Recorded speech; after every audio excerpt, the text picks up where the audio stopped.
Whoa. What are we doing? She asked us questions. Yeah. Yeah, I was gonna ask. So Taylor had told me a little bit about how he got into judo, and then mentioned like it runs in the family. It's like the entire family kind of thing for multiple generations. So I just wanted to ask you about that and how you got into judo, and how it's just like all in your family. Like you learn it from. I'll let you explain it, but yeah. So, my brothers and my father did judo in East Germany. And then we moved over to America, and we just never really got back into it. Got into several other different martial arts during that time frame, but there wasn't any judo at that time, or we couldn't find it in the area that we lived in, which was in Burleson. I wanted to get into wrestling early on. I just like competitive sports and just being kind of a one-on-one combat sport, and I thought wrestling was great. No wrestling in the area that I lived in, so kind of fell upon this judo place at a church. Great people, taught me judo, kind of moved on from there. And was that Dudley? Dudley, yeah. And you got an ace after that, right? Then I went, did some tournaments, and ended up at a Japanese place that his name was Ace Tsukigara. Phenomenal. Taught me so much, and all of them have. Then he hit you with the cane. Oh yeah, he'd beat me with a cane if I didn't do anything right, like Nice. legit. I'd say beat. Respect. Let's be nicer about it. It wasn't beating. He'd definitely make me feel it, but it wasn't anything horrible. Can't do that nowadays. No, you can't. No, for sure. Went to Ruben Martin. I learned a ton there. Met great competitors like Danny Skiff, Bruce, Tony.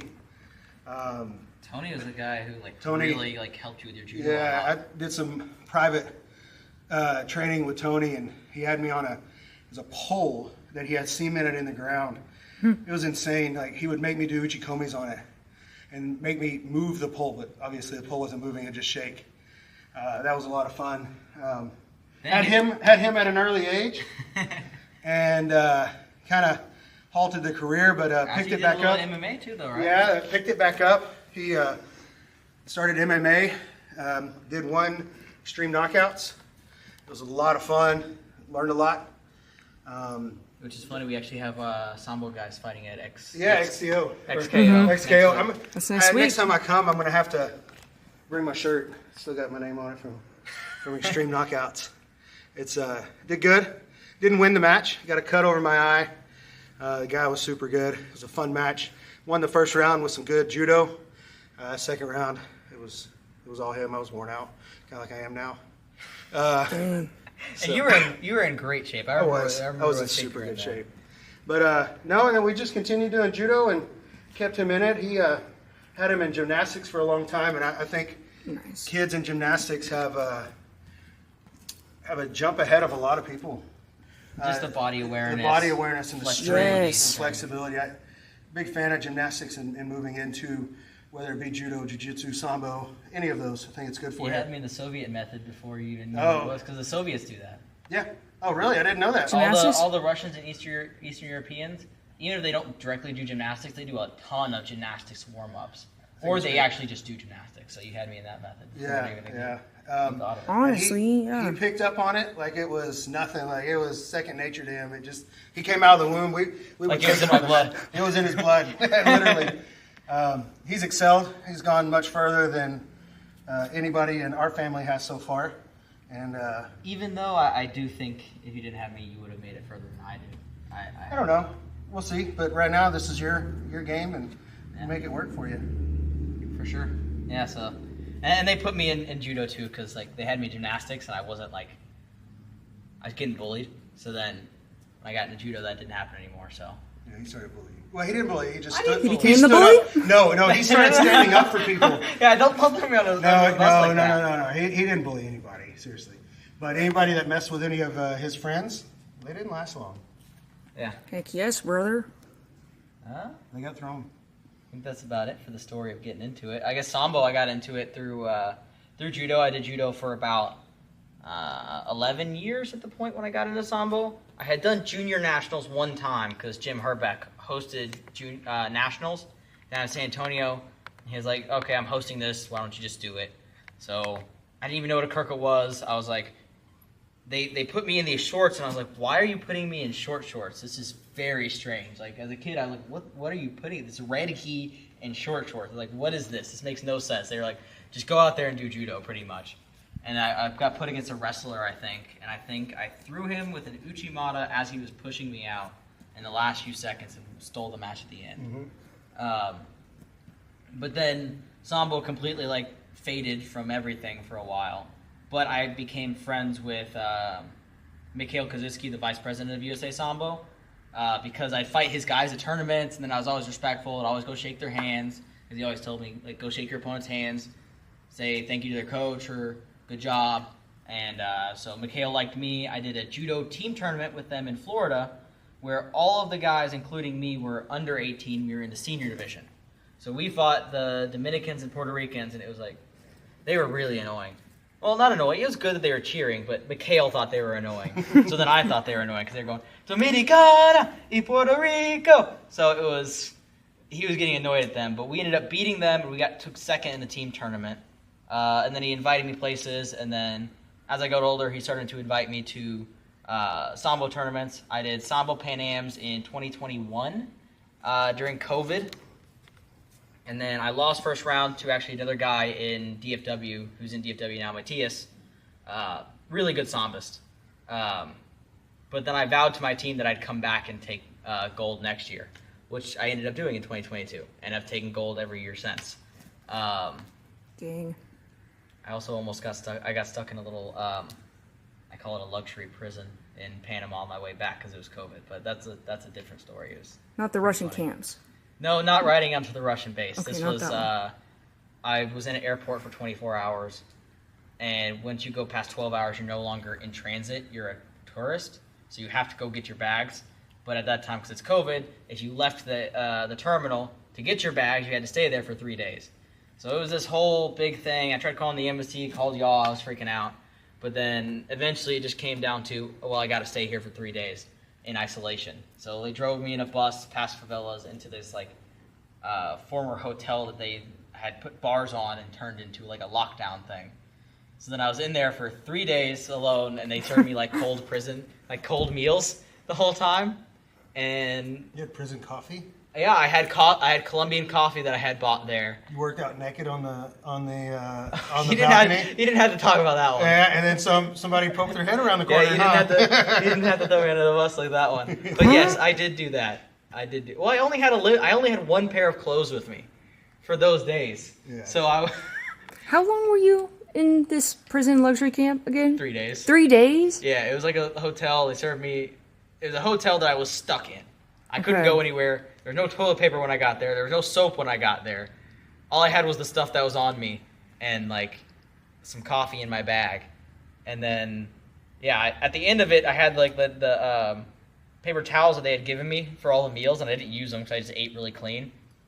So then I put those over a cup, put the coffee in there, and ran hot water over it and made myself like prison coffee. I got real ingenuitive. Like I realized why people in prison start to like make prison wine or stuff like that. You get bored and you get creative. So that was my first experience with Sambo, was losing and then going into luxury prison. It was kind of cool. It's a cool experience now, but I'm glad it hasn't happened again. A lot of interesting stories from traveling. Yeah, it seems like it. So That and the Russian one. There was another one too, I thought. But Eastern Europe? Any more Eastern Europe? riding horses in Kyrgyzstan at my first senior world championships. The Kyrgyz, they showed us a few monuments in their capital, which I can't remember the name of the capital anymore. But their capital, and then they brought us up into the mountains. It was like a 3-hour car ride up into the mountains, and we ate a whole feast in a yurt.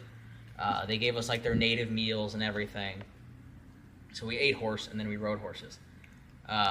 They gave us horse, and then they brought us out, and I was wearing, like, when I travel, I wear my boots, jeans, like, I was wearing a button-up because it was kind of a nice event. Like, I looked like a stereotypical Texan, like what they would think of as a cowboy. Because I had the belt buckle, everything. So they're like, the whole time, like, oh, you're a cowboy? I'm like, yeah, I've ridden some horses, like I said in the Armenia story. So I've ridden some horses. I know how to ride, but like I'm not a professional by any means. But we drive back down there, and this guy comes up to me. He's like, "Here's a horse meant for a cowboy," and I'm like, "Oh shit!" They just gave me the crazy horse. Okay. That's what I thought. So I get on it. I started feeling to like itch and like itching to go. I run him, and I'm just this beautiful mountains in the background. I'm just running this horse around. Coach Bob has an American flag, and I grab it from him, and I wrap it around, and I'm riding the horse with the American flag at my back in the mountains of Kyrgyzstan. While this was happening, my buddy Zach, he also got a crazy horse, but he didn't ever ride before, so that horse took him for a ride down the road, and then it turned, and it was snowy, so the horse flipped over, and he cracked his skull, had to fly home like that. He's lucky he's alive now. But yeah, at least I wasn't him, but that was a cool story. Nice. So a lot of horses. Yeah, A lot of horses abroad. I try to ride every time I've gone to Worlds. I've tried to ride horses, but I didn't make it happen this time. Dang. Where was it? That was Kyrgyzstan. Not Kazakhstan. Kazakhstan is where I didn't ride the horse. Arturo ended up riding horses out there in the blizzard. Okay. He invited me to go with him, but they told him that I couldn't do it because I had a flight at 2 a.m. Sadly, my 2 a.m. flight got canceled because of the blizzard, so I could have been riding horses with him instead of like sitting at the airport. Next time, I guess. But all this geography will be great for the YouTube video. Like when you're thinking of the city, you'll be able to put a lot of like maps, Google thing, like you Googling it and stuff. Yeah. I like to do that one, like add me Google searching, like just screen record that or something. And it goes, you have it up there or something like that. Or like I did with when I did the little intro, I put the Armenian flag dubbed over. Yeah. And made it opaque or clear. Overlay style. Yeah. Mm-hmm. So similar to that, something like that. But you got any more questions? I don't even know where we were with that. His sister does judo. I heard. Did? She used to? Oh, yeah. She was good. She was really good. She was more naturally talented than I was. I think both of y'all were naturally talented. That's what Mom and you have always said. Yeah, she was a little bit more. But she was really good. She was. She ended up getting into tennis. She got third. She went to Pan Am's, right? She went to Pan Am's and ended up with a black eye. Nice. And oh yeah, that was bad. Yeah, I forgot about that. It was a bad black eye. She had it. Yeah, she was tough. She was definitely tough. Still is. She still throws around or tries, thinks about it. But she's a big tennis player, but still competitive or thinks about judo quite often. Good. Or about she can get sports. back into it. Yep. Very cool. And so you got it from your dad too. Right? I did. Yep. Where'd he get it from? Not his dad, sure. but he wrestled in. He wrestled? Yeah, he wrestled in high school in Germany, East Germany. Oh shit, I didn't know that. Yeah, he that's wrestled. a new one for me. Yeah, he's the one that taught me the half Nelson from a young age. Yeah. Half Nelson, full Nelson. Older now and doesn't have as much strength. So every so often I'll go put a gi on him and let him do fit-ins on me. Oh yeah, he uses it cool. as a therapy. Yeah, like I have him do judo on me as therapy now. And he does well. Okay. Pretty cool videos He still of it. teaches me little tricks here and there. How does that help him? That's really interesting because it's probably like that's something he's learned really well throughout his life. So now when he practices that, it's something muscle the brain. memory, and it helps bring that muscle. He's the one that came up with it. I actually was like, I don't think it's going to work, and then he blew my mind. It was awesome. Yeah, so he has grips on me and I have grips on him, so I'm not worried about him falling. I can hold him up. And something he's done his whole life. He really enjoys it. So it's something he can do. Like he's had therapists and stuff that just have him do regular workouts, and he never sticks to it. Mm-hmm. And I haven't gone over there enough to do it anyways lately.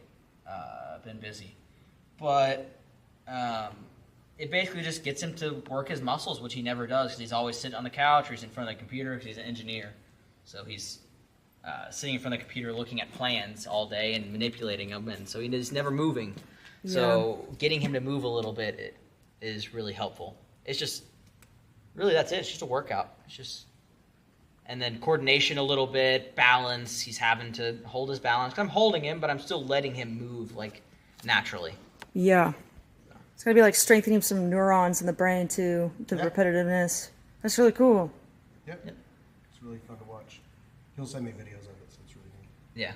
Nice. And he doesn't have a lot of enjoyment in his life and sitting down all the time now, so it gives him something to enjoy. Okay. Very nice. Sambo healing people? Yeah, Yeah, Sambo a healing little bit. people. Love it. Yep. Very nice, very nice. All right, well, I'll let you go. I know it's been like 15 minutes, but No, this I is don't cool mind. content. No, Yeah, you're it's good. good This stuff, is good good stuff. stuff. This can be even just unedited and just put on the YouTube. So We it's got to like, edit a couple things out of there, he said. only that one thing. I'll put this in. Yeah, he doesn't want everybody knowing that. You know, I can understand that. Adding price I write music when you're thinking, those kind of things. Yeah. Maps. Stuff like that. Stuff. I don't know. Is there anything else? I think we've covered. Oh, yeah, we used to, as a kid, I would have the iron claw. We'd always have kind of competitions, hold them down. Yeah. I'd make them get up. Oh, yeah, this is a good one. I'd literally come up to him and go, breathe, breathe, and make him think, you know, like, so he would learn what that was, what that felt like to have, you know, that scared motion of suffocation, but like knowing that you can get over it. There's nothing that can stop you. And it's won me some matches, actually. There's been Very much times so. when I've, like, at my first, there's a Fight to Win has a judo thing. They're like a big BJJ promotion. And they do super fights. So it's just one match rather than like your normal judo tournament, just like Sambo. But this is like an MMA fight, but for judo, essentially. You're up on a stage, everyone's watching you. I got paid for it a little bit. But I go up against a BJJ brown belt. I throw him, boom, and he locks in a choke after I throw him. So I didn't like keep control very well. I just threw him as hard as I could. It was a great throw. But he locks in a choke, and I just have my fingers, I think, in here, something like that. But I was either going to go out. I was okay. I was like, I'm going to go unconscious or I'm going to escape. In front of all these people, I'm not going to tap. So I'm like, that's literally all I could breathe. I remember it. It was like, so he squeezes as hard as he can for about a full minute and a half. He's really trying to get that choke, but eventually he squeezes himself out. And I find an opening, and the opening made it tighter. I had to go through the choke being tighter for a split second to get out, but because of him getting me comfortable with, like, suffocation, I guess. Suffocation and being in tight spots, and basically you teach them at an early age, and then they're not scared of it. So a lot of people get fear of getting held down. There's no fear of that. Yeah. Just get over it. Makes sense. When I started, before I did martial art, I did like Muay Thai boxing and that, but not a whole bunch of grappling. It's surprising how much force you have to use to actually, like when someone's actually trying to attack you, you know? And that was very surprising to me, even though I grew up doing it. I did gymnastics, volleyball, these other things, and even Muay Thai, but it's definitely something like you have to know in advance, or you're really, it's a lot more force than like I just never, done anything like that before Sambo. So kind of similar in that way. You have to know how to respond to it. The close contact is way different. I mean, like, when someone's holding you, you can't go anywhere. Like, at first when I did striking, I didn't like getting punched, but that was much easier to get over than I think most people have. Like, most people have a way harder time getting over being held down or choked than they do getting hit. Mm-hmm. Yeah, I agree. Because some people they're just scared of it. They think choking is some bad thing. It's just going to go out for a minute. Not even a minute. A couple seconds. You'll wake up. Yeah. First time I got choked out was by, this one's funny. I got choked out by a 9-year-old little girl. It's the first time I got choked out. I was 14, and Eric Skiff, Danny Skiffs, he mentioned him earlier, his son was teaching chokes and using me as the dummy. So you're supposed to tap, and they're supposed to let go. So he chokes me. Well, he says, "All right, come here." I don't remember the little girl's name, but she's choking me, and I'm letting her do the choke because it's just a demonstration. And I tap, and I wasn't like, I let her do the choke until it was really, really working. And I tap, and she doesn't let go. And I'm not like prepared to defend. I'm just like, I thought she was gonna let go. And then I suddenly look up, and I'm like, my face feels fuzzy. What is going on? And then Eric's like, "Oh, you went out." Dang. Yeah. Nice. Yeah. We could probably keep finding stories for hours. Oh yeah, we could keep going for a long time. So Robert, you're not from around here, but are you in town? Is that why you're I'm here? in town here. Okay. Yeah, I'm in town for the weekend, and I live out in Odessa. Oh, okay. Midland, Odessa area. That's where I work. That's where the work is for me. So whenever I get a chance, I try to come in. Well, this is your first time dropping in. You should do it Yeah, more I often. should do it more often for sure. I really enjoyed it. I need to do it at least once a month. Yeah. Goal now. It's a new goal. All right. Yeah. You got to come on Thursday. I don't know if I can do that, but I'll try. If you can make it on a Thursday, there'll be more people. No, it's okay. This was good. It's good to have new. I was excited. I wanted a lot of people to show up for you. No, this was good. I really enjoyed it. Okay. Probably good. I got to build into it. I can't let you get me with a kaluchi every time. I can't teach the dang throw and then you do it on me. That's why I wanted to do it so they would see it. Yeah, it worked very well. Good job. Yeah, less people than I could like just, it was like more, I could just get y'all and y'all's interaction and stuff like that. So that was cool. Looked nice to see both of y'all coaching together. So Yeah, that was fun. Yeah. We have a lot of the same stuff, and sometimes we say it differently, but a lot of the same things that we're saying. Yeah, we are. We're thinking the same way. It's just how we say it. Yeah.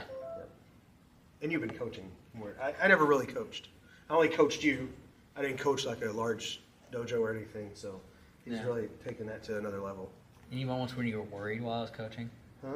Any moments you were like worried or scared while Oh you're no, coaching me? you're good. I watch all your stuff online all the time, and your stuff is good. Like, I'm talking about while I'm on the mat, like when you've been coaching me at a tournament. oh yeah, there's a couple times that I'm like, you gotta go, you gotta do something now, and you will hear me yell at you. And he listens. That is one thing he has always done. He listens when he's coachable, which is nice. He's very coachable. What about after the Marab match, after I beat him and he was... Oh, I was ready for him, but glad it didn't happen. All I thought was he's coming this way. I got to take the first one, and I just got to get in close. I just didn't want to get hit, but I would have taken it. He was too worn out, but no, it was all good. It ended up well, and he's just a sore sport and a bad loser. Yeah. dang. Bad loser, but I guess Roast. yeah. I mean, that's the reality of it. So you were ready to go after him if you had to. Oh, if he was going to keep coming, I would have. I'm not going to let him come to you first. I'm your dad. No matter if you're, younger and stronger, it's okay. I can still take one. Dad's got backup. Yep. I do wish you would let me do combat. I know it was the right decision, and I put that decision in your hands, but I'm glad. No, it was the right decision at the moment, and it needed to be that way. You weren't ready for it. You can't go in there with a bum knee, and that's And bad cardio. bad cardio. Like that's not, and that's his bread and butter. So If I would have had grips on him, if I could get grips if you could get grips, that's a different ballgame. But just getting the grips is going to be hard at first, and you could do it if you're 100%. Yeah. But you weren't 100%, and that's not fair to you. It's not fair to your body, and and it'd be better if he had you when you were 100%, then you see who really wins. The sport match wouldn't have lasted the whole 5 minutes. Oh, if you were 100%, you would have been done the first go round. Yeah. That first throw with a hold down, it would have been over. Yeah. 100%. True. All right. Yeah. You ready? Call it there. Very cool. Yeah. Very Great. cool to Thank see y'all. you very much. Yeah, thank I'd like you. to hear a story about what you're doing. What you did Muay Thai and what else you said? Boxing. I'm trying Nice. boxing. Yeah. Nice. Where'd you do Muay Thai at? Arlington MMA. So that's where Sambo HQ is. It's Oh, the okay. same gym. Cool. A lot of times our guys go, I'll go over there, and then our guys will go, because they're 7:30. Uh-huh. It's 6 to 7 here. I was gonna ask about how y'all's coaching styles. Oh, okay. If that's something. Yeah, so he probably has his own coaching style figured out by all the coaches he's been under. My coaching style is really an amalgamation of all of the other coaches I've been under. My dad, Ruben Martin. From my dad, I kind of got the intensity of how I coach, and we're very similar as people anyway, so we say some of the same things. And I'm around him all the time, so we say some of the same words. The intensity of what I coach, how I talk on the mats is mostly from him. I'd say I get my creativity, and I'll try things, and sometimes I'll come in here and I'll use the guys as an experiment to see if something will work. I got that from Jim Herbeck, I think. Donnie. So the thing where I ask everyone a question at the end of class was from Donnie Blue, my jiu-jitsu coach. Okay. That's kind of how it's an amalgamation for you. What's your style? Mine? A lot of it came from Ace. and Ruben. You know, I kind of blended those, and like I said, I had Danny and Tony. Just kind of blended it to fit what I needed at the time, and I would say, you know, and each student or each person that learns the sport is totally different, and you also have to tailor it to that person. Not everybody, you can't. There is no uniform way to teach everything. You can have kind of a, here's the idea, but everybody has a little bit different, and they each have their own qualities that they can take, and you have to kind of also gear to that. Like, not every throw is going to work for the same person. Like, a giant Osoto is not probably going to work for me. I'm not tall enough, but a drop sight will. Or a good example for this class was Israel. Great at Uranagi. Short, stocky, kind of heavy, very strong. He can do a big suplex. Yeah. Maybe Sam, the smaller kid, maybe the suplex ain't for him. But the Kochi ankle pick could be for him, for sure. It's going to come eventually. So, yeah, everybody has their own. You can't put everybody in a box and say, this is how I'm going to coach. You can start off that way, but everybody's got to have it. I mean, I'm sure whenever you did Muay Thai and stuff, not everybody's going to be great at every single one of those things. So, What makes a great coach? What makes a great coach? Understanding and compassion, I think. Understanding and the will to keep going and forcing them to keep going. And also criticizing, but letting that. There's not a time that he calls me and he tells me something. I'm like, well, could you have done it like this? Like, you've got to be better than that. But it doesn't mean that I'm on him. It just means that he's learning, and that's really, in my opinion, coaching doesn't ever stop. Some context to this too. I'll look at my video and be like, man, I killed it today at sparring. I want to show my dad how great I did. And I send it to him.